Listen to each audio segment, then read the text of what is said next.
ar mais um Direito na Prática. Você já passou por algum problema envolvendo o condomínio? Aquele vizinho que faz barulho até tarde, as contas que não fecham por causa da inadimplência? Viver em coletividade tem seus prós e contras. Por isso, o Direito na Prática traz hoje regras de vida em condomínio. Tem dúvidas? Então fique ligado!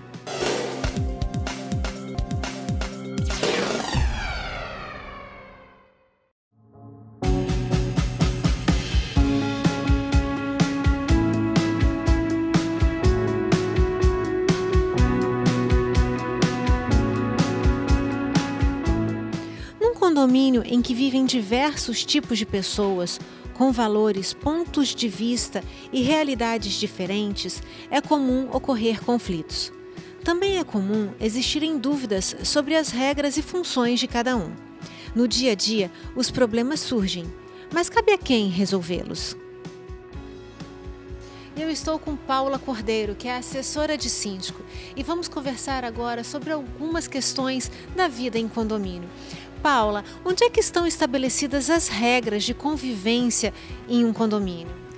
Então, hoje as regras elas estão estabelecidas no Código Civil, né? Onde lá nós temos a lei do condomínio, que gira em torno de 44 artigos, né? Que envolvem toda a realidade do condomínio, né? Todas as exigências.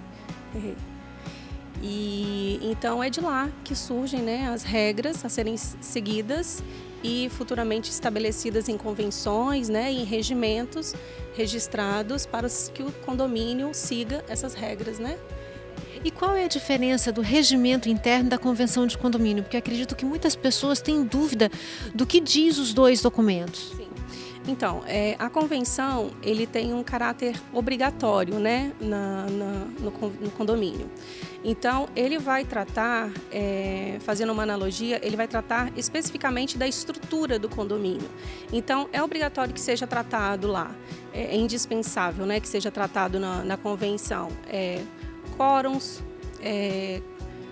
frações ideais do condomínio, toda a especificação de metragem do condomínio, todos os itens disponíveis no condomínio de uso privativo, o que é uso privativo, o que está estabelecido como área comum, como vai ser tratado a administração de um condomínio, como vai ser tratado as penalidades dentro de um condomínio. Então, tudo que envolve a estrutura de um condomínio, né, para com os condôminos, ele vai estar sendo tratado na convenção. Já o regimento, ele é uma normativa que vai derivar da convenção, mas mais tratando sobre a convivência, sobre os bons usos e costumes, né, sobre a convivência dos condôminos perante aquelas áreas comuns, perante aquelas definições dadas em convenção. Então, essa é a diferença. E nós podemos alterar a convenção ou o regimento interno? Sim, claro. A convenção, ela existe um quórum específico, né? A alteração dela é feita com 2/3, né, para fazer uma alteração de convenção. E o regimento é maioria simples em assembleia, tá? Observando só, é 2/3 dos condôminos, tá? Essa é uma observação muito importante. E para o regimento, por ter uma característica mais de convivência, de definição de como usar, né, algo mais específico, mais do cotidiano, mais da rotina dos condôminos, então ele pode ser tratado com a maioria simples em assembleia, tá? Nós temos uma perguntinha de uma telespectadora para você. Eu sou moradora em um condomínio e o apartamento de cima está com um buraco vazando água e molhando todo o meu guarda-roupa. E eu gostaria de saber quem vai custear, porque esse guarda-roupa foi muito caro e eu estou assim ainda querendo uma resposta, se é o síndico ou se é os moradores de cima que vão resolver ou ter uma solução para este problema. Então, dona Silvana, essa questão é muito comum, tá, entre os condomínios, né? No dia a dia ocorre sim vazamentos, às vezes proveniente do banheiro, às vezes da cozinha, às vezes um dreno de ar-condicionado mal instalado, né? Ele causa, sim, um vazamento e acaba danificando algo do morador de baixo. Nesse caso, a senhora deve procurar a unidade, tá? Tentar uma conversa, né, amigável, informar do que está havendo, de repente tirar fotos, fazer um registro por e-mail, tentar amigavelmente que essa unidade se responsabilize em ressarcir ou dar o reparo, né, para a sua situação.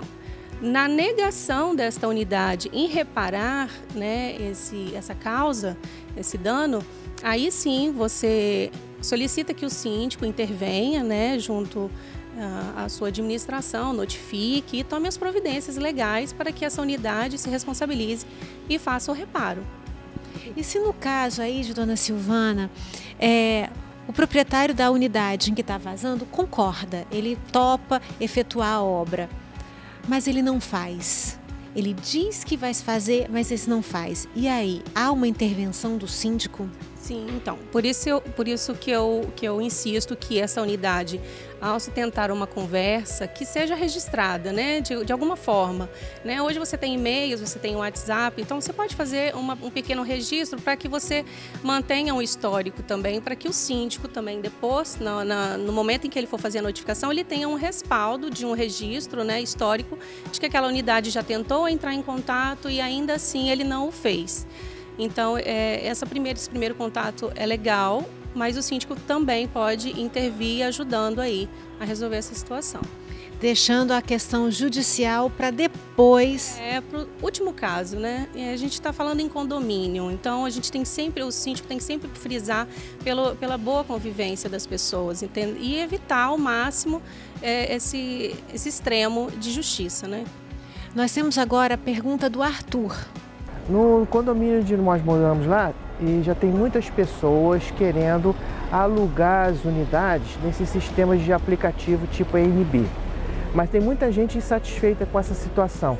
É possível para o condomínio barrar ou impedir o aluguel dessas unidades?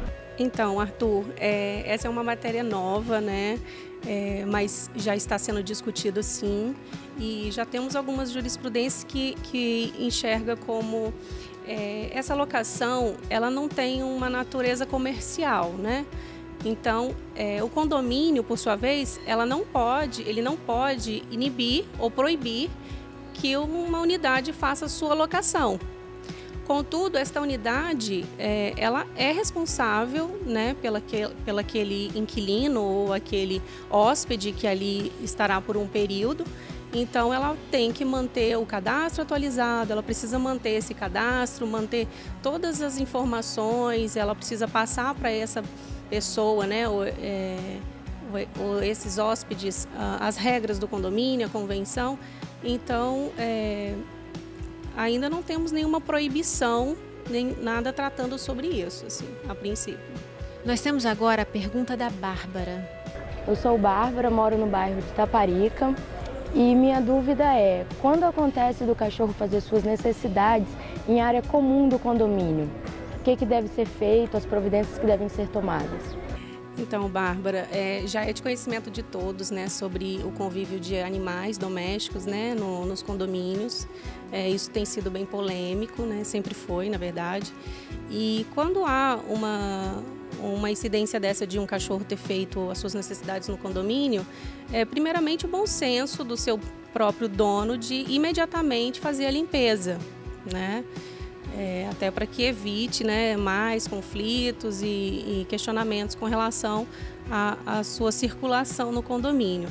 A notificação, ela só vai caber se for em caso de reincidência, né? Se aquele dono daquele animal, ele sempre passa, aquele cachorro sempre faz pipi ali naquele local e ele nunca toma providência de evitar ou de até mesmo voltar para fazer a sua limpeza, né? Então, em caso de reincidência, sim, o síndico pode tomar uma atitude de notificá-lo ou conversar, né, primeiro. Essa notificação vem com uma multa? Não. Primeiramente, o síndico conversa, ou tem alguns que já fazem a notificação. E na reincidência é que se surge uma multa. Esse é um problema que acontece em vários condomínios, né? Nós vamos agora para um rápido intervalo e na volta vamos falar sobre o papel do síndico dentro de um condomínio. Direito na Prática, com Patrícia Botti. Oferecimento Vitória Esportes. Grupo Ponto 1. Pratique. FDV, a Faculdade de Direito de Vitória. SA Ambiental, prestando serviços especializados e atuando para um meio ambiente sustentável.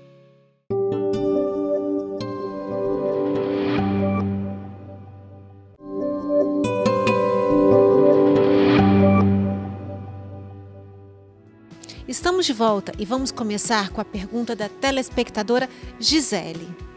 Qual a diferença de síndico de condomínio residencial para síndico de centro empresarial? Então, Gisele, não há nenhuma diferença de síndico residencial para síndico comercial. Inclusive, nós temos alguns condomínios que são mistos, né? Que além do residencial, ele tem as partes das lojas, né? Então não há nenhuma diferença com relação a síndico residencial ou de área comercial. Falando do síndico, eu quero te fazer uma pergunta sobre os quesitos para a candidatura de um síndico. A Assembleia pode impor algumas limitações à pessoa que quer se candidatar? A restrição ou requisitos, elas podem e devem ser tratados em convenção. Então, não é razoável que em uma Assembleia, no momento de uma eleição, vá se surgir critérios para se candidatar a um síndico. Mas nada que impeça também que no momento da Assembleia alguém se posicione perguntando se aquele síndico, por eventual, existe alguma causa ou ele teria algo que impeça que ele exerça essa função. Nesse caso aí seria interessante ele apresentar certidões negativas de processos judiciais, de débitos, para que, como já aconteceu aqui no estado do Espírito Santo, o condomínio seja condenado por dívidas do próprio síndico. Na verdade, ele não... Então, veja, a convenção é que vai determinar. Se a convenção não tiver determinado, ele não é obrigado a apresentar. Mas, como eu já falei, nada impede que seja solicitado no momento da Assembleia que ele apresente isso posteriormente e que o Conselho analise isso de forma mais profunda, com ressalva, de repente, até de rever essa eleição. Com relação ao condomínio responder sobre processos pessoais do síndico, eu acredito que não, que o condomínio ele fica impossibilitado, ele fica bloqueado, uma vez que o síndico, que é responsável do condomínio, ele tem o seu CPF atrelado ao registro daquele condomínio, junto à Receita Federal, junto aos órgãos, Então, se ele tem alguma restrição no seu particular, ele vai sim atrapalhar a vida financeira do seu condomínio, Aquilo que também atribui aos encargos dos seus funcionários. Então, é muito importante sim que se faça essa análise. E com relação a obras, há tempos atrás o síndico ele era completamente responsável por obras realizadas pelos condôminos. E agora, com a NBR 16.280, mudou alguma coisa, não foi? Sim, sim. Em 2014, foi aprovado essa lei com essa alteração. O que antes o síndico era responsável por receber esses documentos e muitas das vezes acompanhar essa obra e ver a veracidade dos registros desses documentos, dessas ARs, hoje essa responsabilidade passa totalmente para o condômino. Então, o condômino ele tem a responsabilidade de, ao executar uma obra, contratar um engenheiro, um arquiteto, registrado, devidamente registrado, para que ele forneça toda a documentação, para que ele se responsabilize pela execução da obra, para que ele acompanhe essa obra, ficando assim a cargo do síndico apenas o acompanhamento, o recebimento dessa documentação e a comprovação de que o que está combinado é efetivamente o que está sendo cumprido. Nós temos um exemplo recentemente que aconteceu no Nordeste de um prédio que caiu. Mesmo sem saber direitinho os motivos, teoricamente, você acredita que a responsabilidade cairia em cima de quem?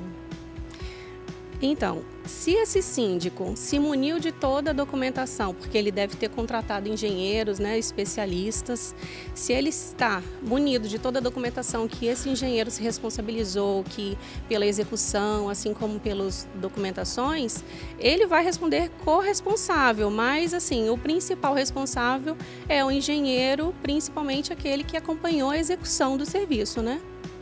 E na administração de todo o condomínio, quando há algum problema, o síndico ele responde com os bens pessoais? Sim, sim, com certeza. O síndico, vou dar um exemplo de apropriação indébita, né? No caso de apropriação indébita, ele vai responder com os seus bens pessoais, né? Então ele tem que ter muito cuidado, tem que fiscalizar, né? Tem que verificar quando ele recebe um novo condomínio, né? Olhar os balancetes anteriores, né? Analisar se não tem nada em aberto. Se tiver, já dá ciência para os condôminos, né? Em reunião, para se resguardar daquela responsabilidade, porque contrário disso ele vai responder sim. E você falou que ele pode analisar os balancetes anteriores. E se numa análise dessa, o síndico atual descobre que o síndico da gestão anterior não agiu tão corretamente, ou descobre falhas, descobre desvios, ele é obrigado a tomar alguma providência ou faz vista grossa e pronto, e acabou?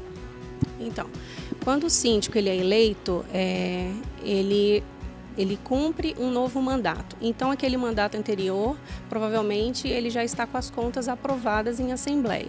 Quando eu digo analisar, é porque alguns setores da administrativos, por exemplo, ele vai precisar olhar para trás, para saber se está em acordo, se, por exemplo, os encargos dos funcionários estão pagos, se está tudo correto com relação aos encargos. Então, não é ele voltar para trás para fazer uma auditoria dos balancetes anteriores, a menos que em alguma assembleia tenha ficado ressaltado essa necessidade de analisar o balancete anterior.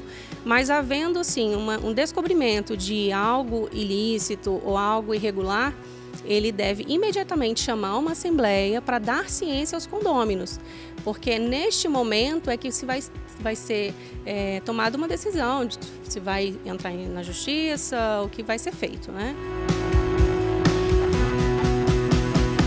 Uma grande aliada do síndico de condomínios comerciais é a tecnologia. Ela pode e deve ser usada para a segurança, com itens como câmeras, cercas elétricas, softwares e outros. Com a tecnologia, a cada dia com mais recursos, fica mais fácil manter a observação, o monitoramento e a comunicação entre todos os envolvidos. Isso é uma prevenção que pode diminuir os problemas e riscos.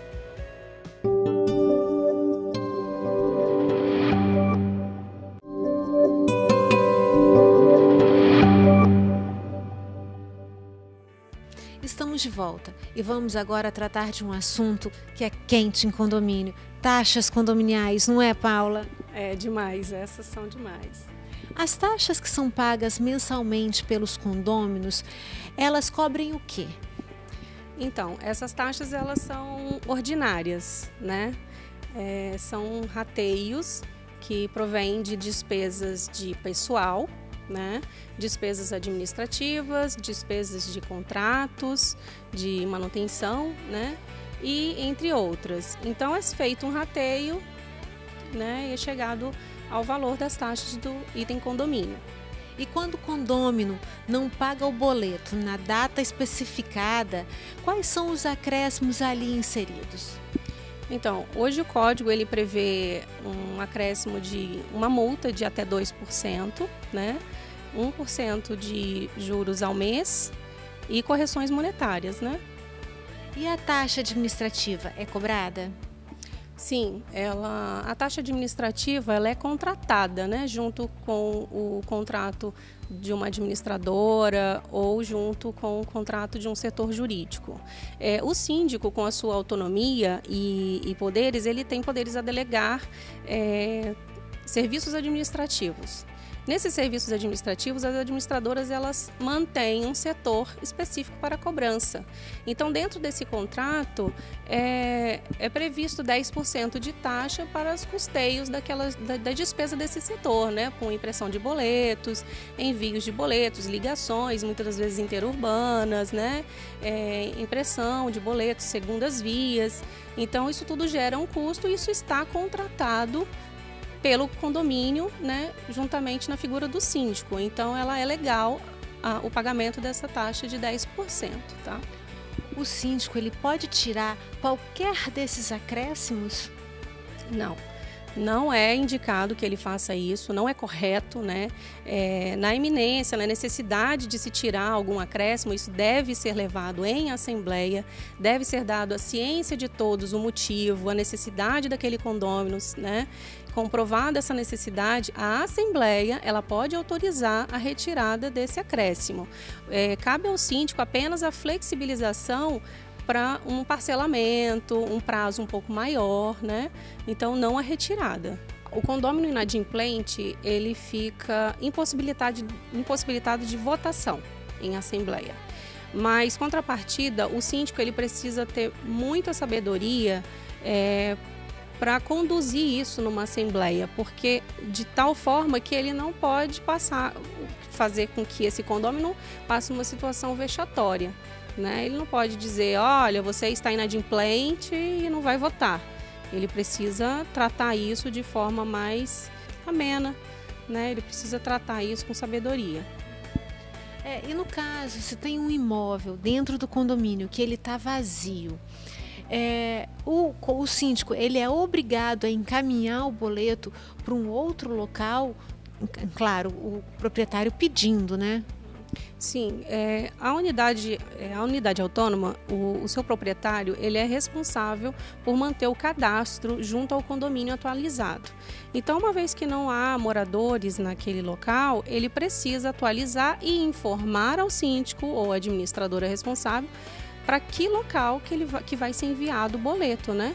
Então, hoje, com a tecnologia, existem várias maneiras, plataformas de aplicativo, segunda vias no site das administradoras, envio por e-mail, né? E, é claro, as custas desse envio, em caso de envio para alguma outra cidade, essas custas vão incorrer por conta do condômino. E nós temos agora a pergunta do telespectador Wesley. Tudo bem? Meu nome é Wesley Fernando e eu gostaria de saber se quando o imóvel está alugado, quem paga a taxa extra é o proprietário ou o inquilino? Essa é uma ótima pergunta. Quem paga a taxa extra? Então, no momento da assembleia, quando se for definida a taxa extra, é que se tem que ter o cuidado. Porque, conforme a lei do inquilinato, as taxas de manutenção do condomínio, sendo elas taxas extras, elas são de responsabilidade do inquilino, né? Então, a taxa extra só não é de responsabilidade do inquilino quando se for para uma reforma do condomínio, quando se for para comprar aquisição de algum equipamento que anteriormente não era do condomínio, ou seja, alguma benfeitoria àquele condomínio, aquilo que vai agregar valor ao condomínio, né? Aquilo que vai valorizar o imóvel. Então, a gente pode fazer essa analogia. Agora, aquilo que for uma taxa extra para cobrir um saldo devido à grande inadimplência, precisou fazer uma taxa extra para cobrir o fundo de caixa, ou precisou de uma cota extra para fazer uma manutenção de piscina, é uma manutenção. Então, é sim de responsabilidade do inquilino. E aí, aos síndicos, vai uma dica de que sempre que for colocar a taxa extra no boleto, fazer de forma clara. Taxa extra para manutenção da piscina, que assim fica fácil de identificar o que é de responsabilidade do inquilino, o que é de responsabilidade do proprietário. E com tudo isso que nós conversamos, o que você aconselha a quem está se mudando para um prédio agora? Bom, então a minha dica para o novo morador, né, novo proprietário ou inquilino, é que ele participe, né, das assembleias, que ele tome ciência, que ele solicite imediatamente ao síndico, né, a sua convenção do condomínio, o regimento, para estar por dentro, né, das suas regras condominiais. e está sempre aberto ao diálogo, né? Paula, muito obrigada. Obrigada a você.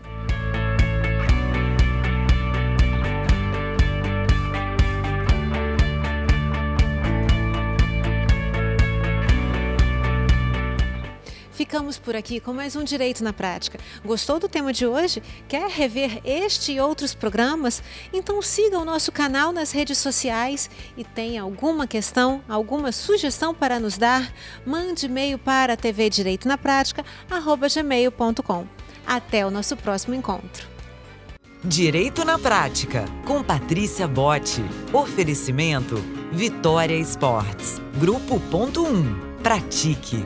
FDV, a Faculdade de Direito de Vitória. SA Ambiental, prestando serviços especializados e atuando para um meio ambiente sustentável.